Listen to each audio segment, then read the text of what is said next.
2.25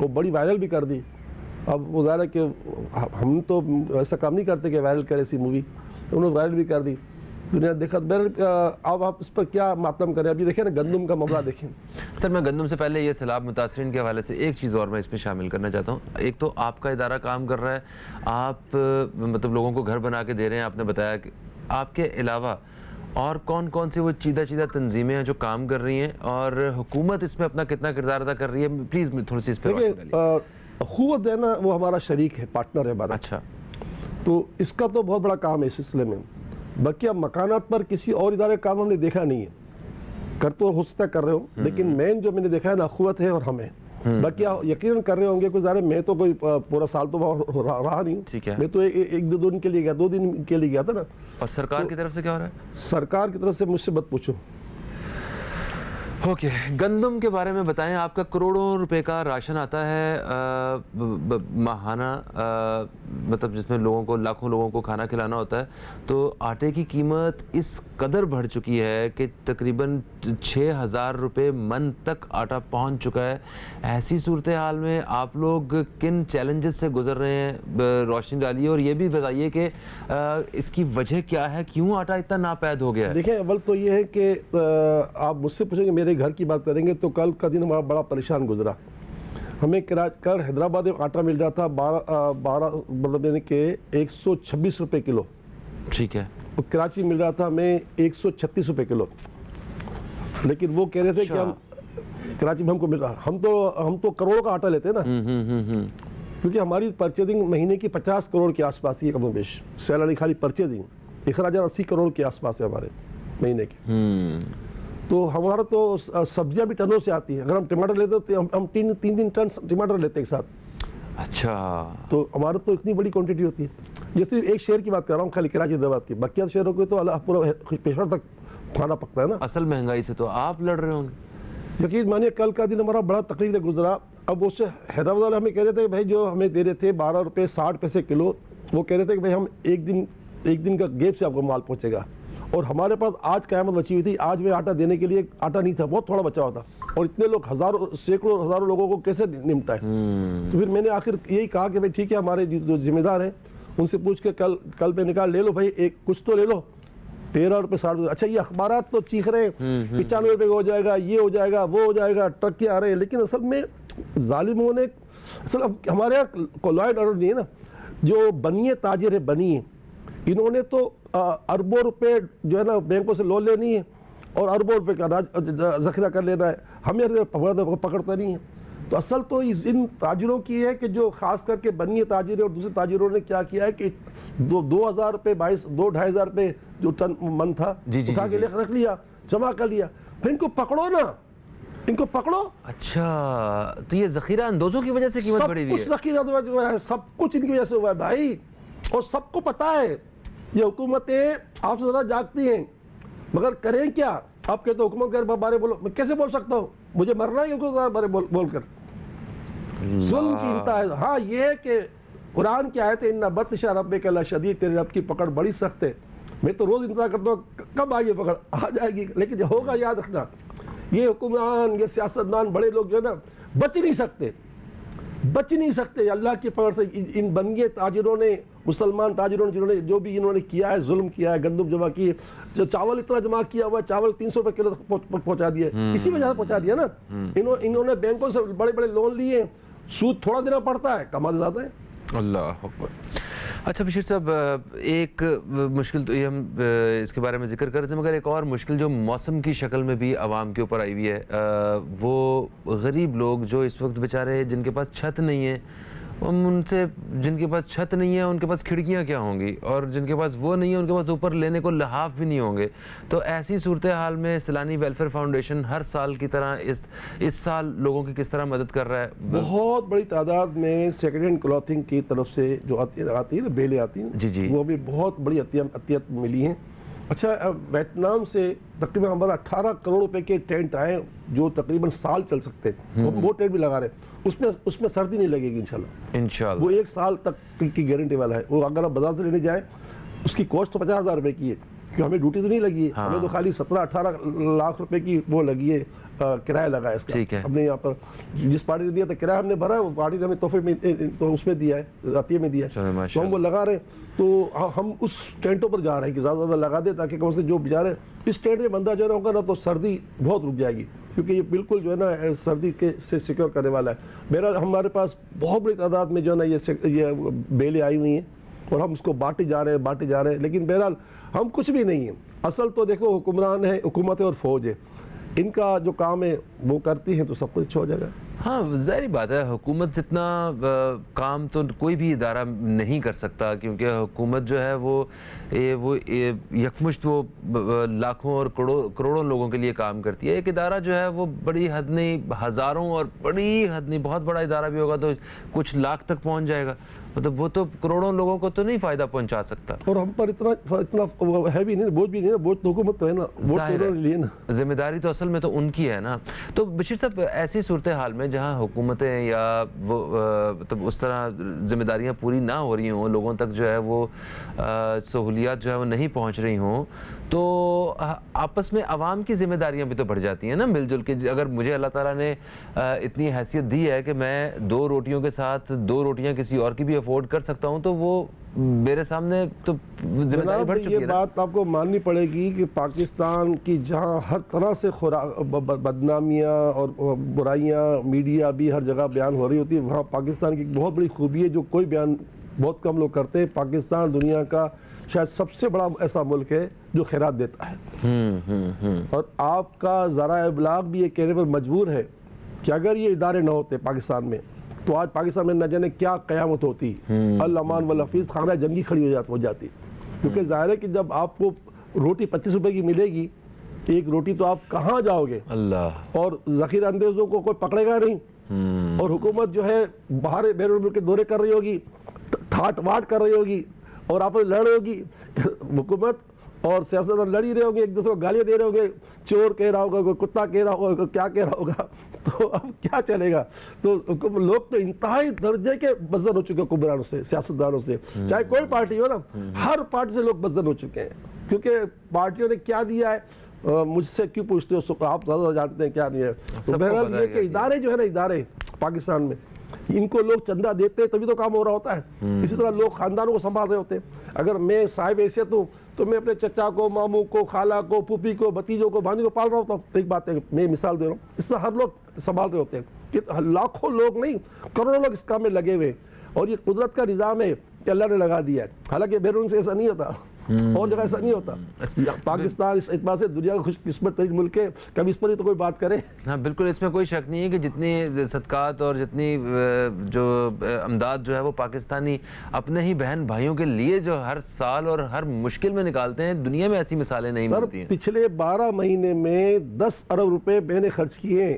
کوئی بڑے سے بڑا آڈٹ آ کے چیک کر لے مجھ سے, جو ڈیفینیٹلی ان لوگوں نے ہی مجھے آپ لوگوں نے دیا نا. ہاں, صرف سیلانی ویلفیئر نے 12 مہینے میں 10 ارب کا کام کیا ہے. کوئی بھی آ کر ہم سے حساب لے لے. تو آپ ابھی اور بھی اس سے بھی زیادہ فنڈ سنبھال سکتے ہیں آپ کا ادارہ, مطلب لوگوں کی مدد کر سکتا ہے. ہمارا حال بہت خراب ہو گیا, ہمارا تو 20-25 دن کا بچا ہے حساب کتاب, سب کچھ بانٹ دیا. جو جتنے ناظرین اس وقت سن رہے ہیں آپ کو پاکستان میں, پاکستان سے باہر, ایک دفعہ پھر سے میں چاہتا ہوں کہ ریمائنڈ کر دیں کہ وہ دیکھیں ہمارے پاس 6 مہینے کے اثاثے ہوتے تھے, 6 مہینے کے, ٹھیک ہے, کرونا سے پہلے. اب ہمارا حال یہ کہ اگر آپ آ کے مجھے دیکھ لو, میرا گھر دیکھ لو, تو میرے پاس میری بینکیں دیکھ لو, میرے پاس 20-25 دن سے زیادہ کا پیسہ نہیں بچا, اور میرا 1 روپیہ بھی سینگ اب اکاؤنٹ میں ہو یہ مجھے گوارا نہیں ہے کہ مجھے بینک سے کچھ سود مل رہا ہو, یا میرے پاس کوئی ایسی پراپرٹی ہو میرے ادارے کو جہاں سے کرایہ آ رہا ہو, کچھ بھی نہیں, ایسا کچھ بھی نہیں. کیونکہ ہم ایسا کرنا ناجائز ہے نا, کیونکہ آپ زکوٰۃ دے رہے ہو, میں پراپرٹی لے کے سے کرایہ کھاؤں, میں کیا ادارہ بھی کیوں کرایہ کھائے. تو ہمیں بات شرع لوگ, اور شریعت نے جس بات کی اجازت نہیں دی ہم وہ کام نہیں کریں گے, یہ ہماری پالیسی ہے. بالکل صحیح ہے. جتنے بھی لوگ اس وقت پروگرام دیکھ رہے ہیں, ہمارا آپ سب سے بھی درخواست ہے, سیلانی ویلفیئر انٹرنیشنل ٹرسٹ کے پیجز پہ جائیں, ویب سائٹ وزٹ کریں, اور جو کام ہو رہا ہے ایک دفعہ اپنی نظروں سے دیکھیں. آپ کا دل چاہے تو اس کاروان کا حصہ بن جائیں. آپ سب کی ضرورت ہے. تو سب سے پہلے ہمیں جو سوال آیا وہ راولپنڈی سے آیا ایک خاتون کا. انہوں نے ہمیں کال کیا, انہوں نے کہا کہ ان کی جائیداد کا مسئلہ ہے, جائیداد میں ان کا حصہ ہے جو ان کو نہیں مل رہا ہے. تو انہوں نے یہ کہا ہے کہ استخارہ کر کے بتائیے اور مجھے کوئی اس کی شرعی طور پہ رہنمائی کیجیے کہ میں کس طرح اپنا اس جائیداد کا حصہ لے سکتی ہوں. بسم اللہ الرحمن الرحیم. اس سلسلے میں کوئی رکاوٹ تو نہیں ہے, اللہ تعالیٰ آپ کی مدد فرمائے. ایک تو یہ ہے کہ وظیفہ ہے نماز کے بعد 111 مرتبہ یا واجدو یا ماجدو. واجد کے معنی پانے والی ذات, یعنی وہ ہمیں وہ چیز جو چاہیے وہ ہمیں اللہ دلانے والا ہے. تو یا واجدو یا ماجدو, یا واجدو یا ماجدو 111 مرتبہ اول آخر 3 بار درود شریف پڑھیں اور اس کو پڑھیں ہر نماز کے بعد. آج جمعرات ہے, رسول اکرم صلی اللہ علیہ وآلہ وسلم کا فرمان ہے شب جمعہ کوئی دعا رد نہیں ہوتی. کوشش کریں کہ آج کی رات میں جتنا ممکن ہو مغرب سے لے کے صبح صادق تک دعائیں مانگیں. ہم الحمدللہ سیلانی ویلفیئر میں ہر جمعرات کو دعا کا اہتمام کرتے ہیں. عشاء کی نماز کے بعد ہمارے عشاء کی نماز 7:30 بجے ہے.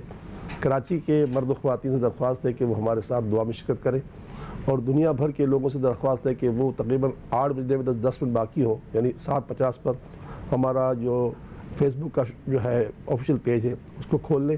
آڈیو میں سارا سلسلہ دعا کا اس میں آ رہا ہوتا ہے, 1.25 گھنٹے سلسلہ ہوتا ہے, شرکت کریں.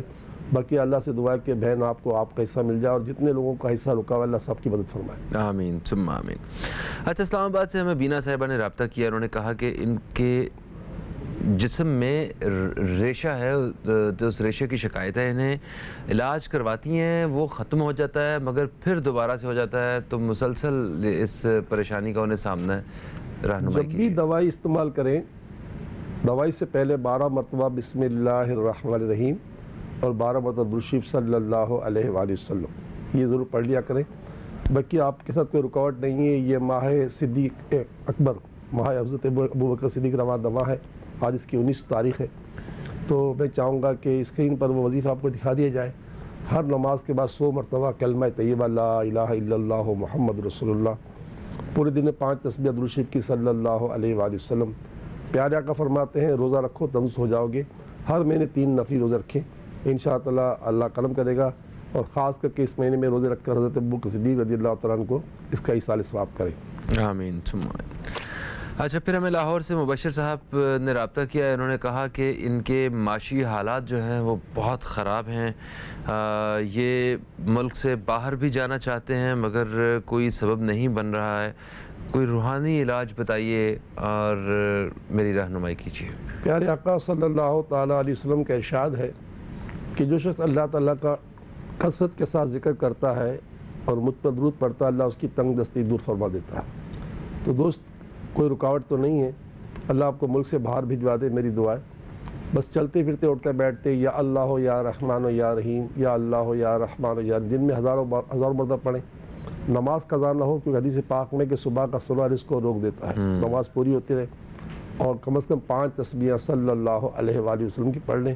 کہ پیارے آقا کا فرمان ہے کہ جو دن میں 500 بار درود پاک پڑھے گا کبھی محتاج نہیں ہوگا.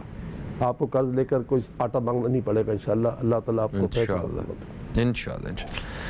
اچھا, پھر کراچی سے ہمیں ساجد صاحب نے رابطہ کیا ہے. انہوں نے کہا کہ یہ قرضوں تلے ڈوبے ہوئے ہیں, ٹھیک ہے, اور قرضوں کی وجہ سے بہت زیادہ پریشان بھی ہیں, نوکری بھی نہیں ہے ان کے پاس. کوئی وظیفہ بتائیں کہ یہ ان حالات کا مقابلہ کر سکیں اور ان حالات سے نکل سکیں. دیکھیں, اللہ تعالیٰ کا تو وعدہ ہے وَمَا مِن دَابَّةٍ فِي الْأَرْضِ إِلَّا عَلَى اللَّهِ رِزْقُهَا. زمین پر کوئی بھی ایسا نہیں جس کا رزق اللہ نے اپنے پر نہ لیا ہو. میں ان کے لیے نہیں کہوں گا, ہم سب کے لیے کہوں گا کہ حدیث پاک میں کہ اللہ نے رزق کا وعدہ تو کیا ہے, مگر ہمارے گناہ ہمارے رزق کی راہ میں رکاوٹ بنتے ہیں. گناہوں میں سب سے بڑا گناہ نماز قضا کرنا ہے. تو یقیناً مجھے اور آپ سب کو نماز کی پابندی کرنی ہوگی. جناب اعلیٰ, میری لاکھوں کروڑ دعائیں کہ اللہ تعالیٰ آپ کی مدد فرمائے. جاب کے لیے آپ ہمارے پاس تشریف لا سکتے ہیں. سیلانی میں تقریباً 20 سال سے جاب بینک کھلا ہوا ہے. ہم لوگ اللہ تعالیٰ کے رحمت سے ہر شعبے کے لوگ, چپراسی سے لے کر سی تک کی جاب کے لیے لوگوں کو بھیجتے ہیں جہاں جہاں ریکوائرمنٹ ہوتی ہے. خود سیلانی میں بعض اوقات روزانہ کچھ نہ کچھ لوگ جگہیں خالی بھی ہوتی ہیں, ہمارے اندر بھی رکھ لیتے ہیں. لیکن میرا کہ سیلانی میں ذرا ایک لمیٹڈ جگہ ہے, کراچی بھر میں ہم جاب لیتے ہیں. تو ایک تو یہ جاب کے لیے ہمارے پاس آ سکتے ہیں. بقیہ یا غفور و یا رحیم یا غفور و یا رحیم. یہ غفور و یا رحیم کا جو اللہ کا نام دونوں نام کو بے حساب پڑھیں, آتے جاتے اٹھتے بیٹھتے, یا غفور و یا رحیم یا غفور و یا رحیم. غفور کے معنی ہے ہمارے گناہ معاف کرنے والا, اور رحیم کے معنی رحم کرنے والا. وہ ہماری بڑی مدد کرے گا. رحم کر ہی رہتا تو چل رہے, بے شک, نہ نہ ہوتا تو ہم کہاں چل سکتے تھے, بے شک, ورنہ تو کیا ہوتا. اپنے اعمال کے حساب سے تو منہ دکھانے کے قابل نہیں ہے.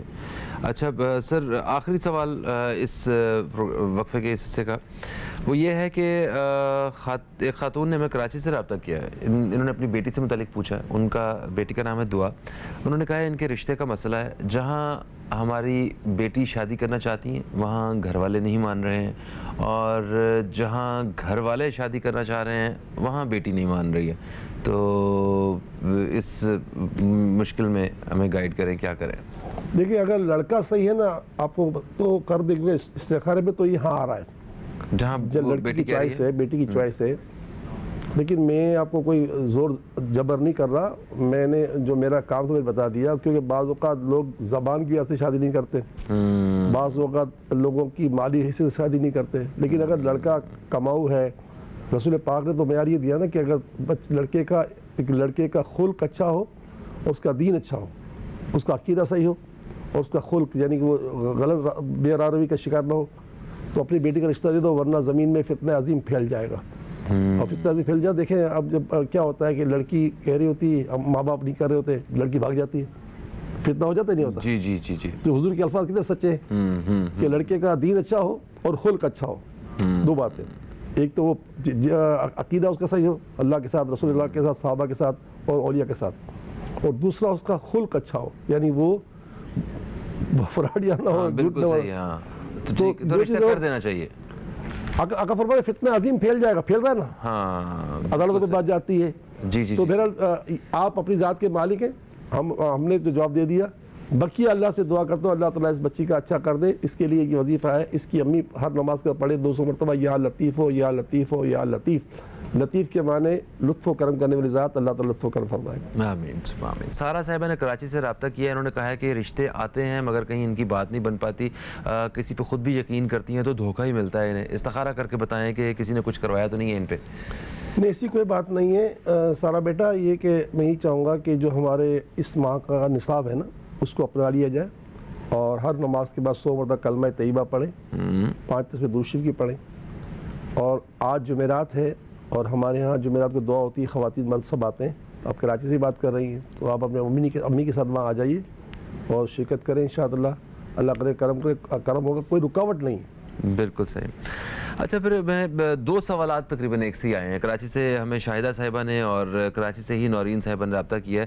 شاہدہ صاحبہ کہتی ہیں کہ یہ بیوہ ہیں, مالی طور پر بڑی پریشان ہیں, راشن کے لیے سیلانی سے مدد حاصل کرنا چاہتے ہیں. اور نورین صاحبہ نے بھی اس سے ملتا جلتا سوال کیا. انہوں نے کہا یہ ڈائیورسڈ ہیں, یہ ایک فیکٹری میں جاب کرتی تھی, وہ بھی ختم ہو چکی ہے.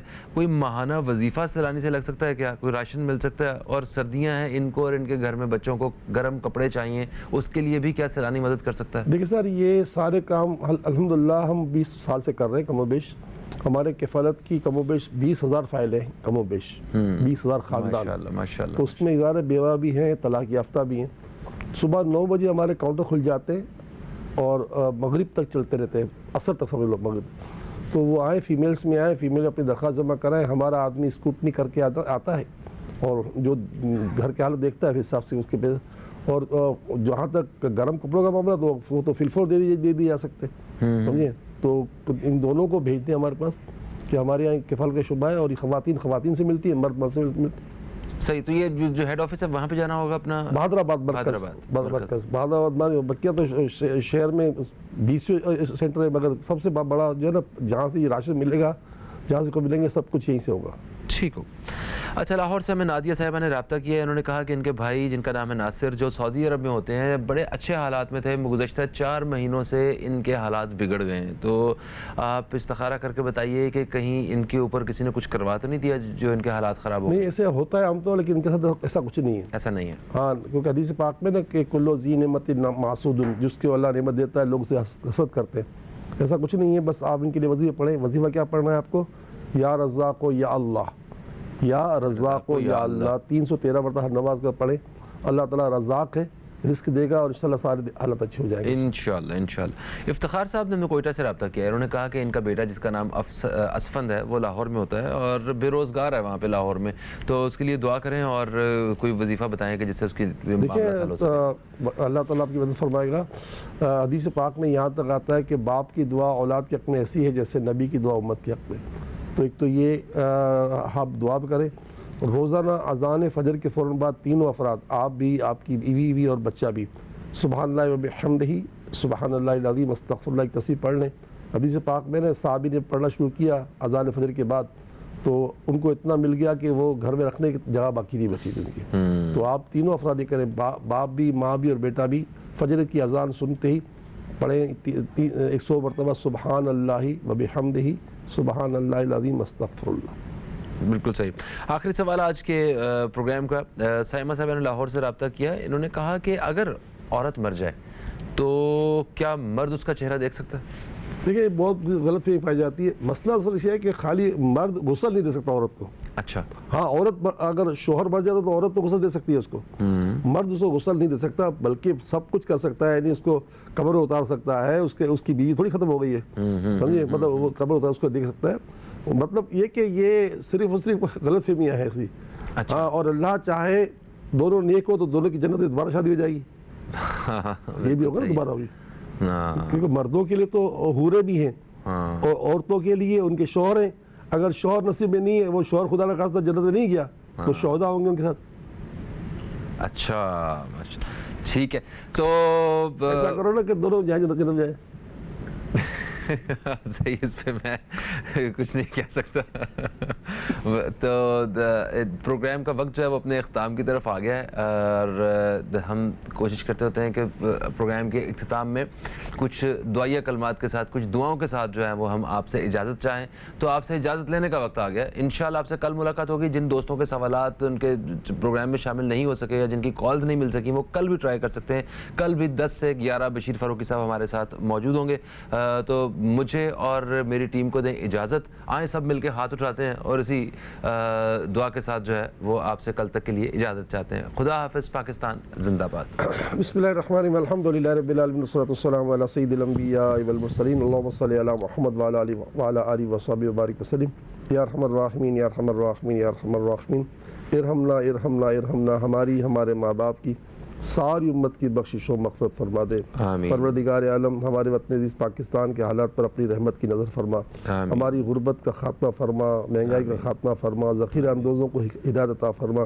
یا اللہ کثرت سے ہمارے ملک میں وارداتیں ہو رہی ہیں, واردات کا خاتمہ فرما. ہماری پاک فوج پر دہشت گردوں کے حملے ہو رہے ہیں, اس حملوں کا خاتمہ فرما.